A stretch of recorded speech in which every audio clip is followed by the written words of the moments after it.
राधे राधे भक्तों, आइए सुनते हैं आंवला नवमी की पौराणिक कथा।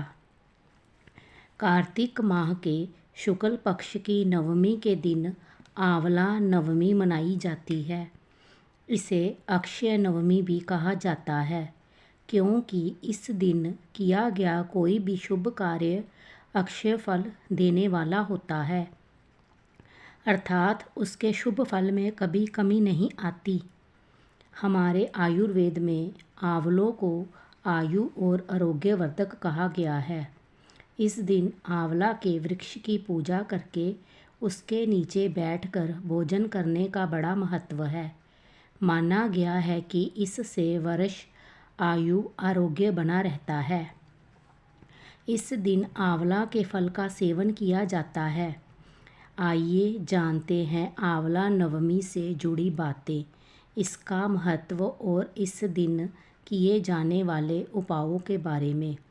आंवला नवमी का महत्व इसी बात से समझा जा सकता है कि इस दिन द्वापर युग का आरंभ हुआ था, जिसमें स्वयं भगवान श्री कृष्ण ने जन्म लिया था।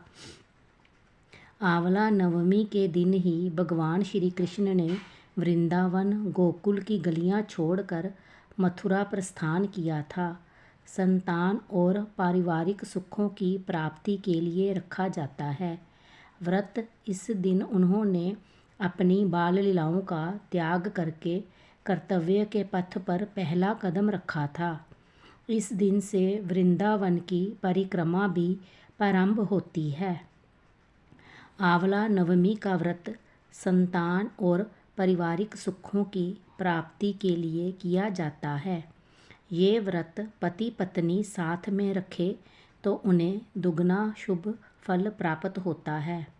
आंवला नवमी के दिन स्नान आदि करके किसी आंवला वृक्ष के समीप जाएं। उसके आसपास साफ सफाई करके आंवला वृक्ष की जड़ में शुद्ध जल अर्पित करें। फिर उसकी जड़ में कच्चा दूध डालें। पूजन सामग्रियों से वृक्ष की पूजा करें। उसके तने पर कच्चा सूत या मोली 8 परिक्रमा करते हुए लपेटें। कुछ जगह 108 परिक्रमा भी की जाती है। इसके बाद परिवार के सुख समृद्धि की कामना करके वृक्ष के नीचे ही बैठकर परिवार मित्रों सहित भोजन किया जाता है। आंवला को वेद पुराणों में अत्यंत उपयोगी और पूजनीय कहा गया है। आंवला का संबंध कनकधारा स्तोत्र से भी है। एक कथा के अनुसार एक बार जगत गुरु आदि शंकराचार्य भिक्षा मांगने एक कुटिया के सामने रुके।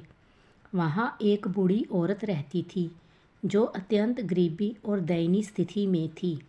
शंकराचार्य की आवाज़ सुनकर वह बूढ़ी औरत बाहर आई। उसके हाथ में एक सूखा आंवला था। वह बोली, महात्मन, मेरे पास इस सूखे आंवले के सिवाय कुछ नहीं है जो आपको भिक्षा में दे सकूं। शंकराचार्य को उसकी स्थिति पर दया आ गई और उन्होंने उसी समय उसकी मदद करने का प्रण लिया। उन्होंने अपनी आंखें बंद की और मंत्र रूपी 22 श्लोक बोले। ये 22 श्लोक कनकधारा स्तोत्र के श्लोक थे। माँ लक्ष्मी ने दिव्य दर्शन दिए। इससे प्रसन्न होकर माँ लक्ष्मी ने उन्हें दिव्य दर्शन दिए और कहा कि शंकराचार्य, इस औरत ने अपने पूर्व जन्म में कोई भी वस्तु दान नहीं की। ये अत्यंत कंजूस थी और मजबूरीवश कभी किसी को कुछ देना ही पड़ जाए तो ये बुरे मन से दान करती थी। इसीलिए इस जन्म में इसकी ये हालत हुई है। ये अपने कर्मों का फल भोग रही है, इसीलिए मैं इसकी कोई सहायता नहीं कर सकती। शंकराचार्य ने देवी लक्ष्मी की बात सुनकर कहा, हे महालक्ष्मी, इसने पूर्व जन्म में अवश्य दान धर्म नहीं किया है, लेकिन इस जन्म में इसने पूर्ण श्रद्धा से मुझे ये सूखा आंवला भेंट किया है। इसके घर में कुछ नहीं होते हुए भी इसने ये मुझे सौंप दिया।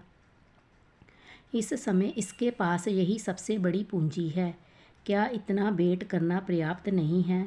शंकराचार्य की इस बात से देवी लक्ष्मी प्रसन्न हुई और उसी समय उन्होंने गरीब महिला की कुटिया में स्वर्ण के आंवलों की वर्षा कर दी। कथा समाप्त हुई। राधे राधे। कृपया मेरे चैनल को लाइक, शेयर, कमेंट और सब्सक्राइब करें।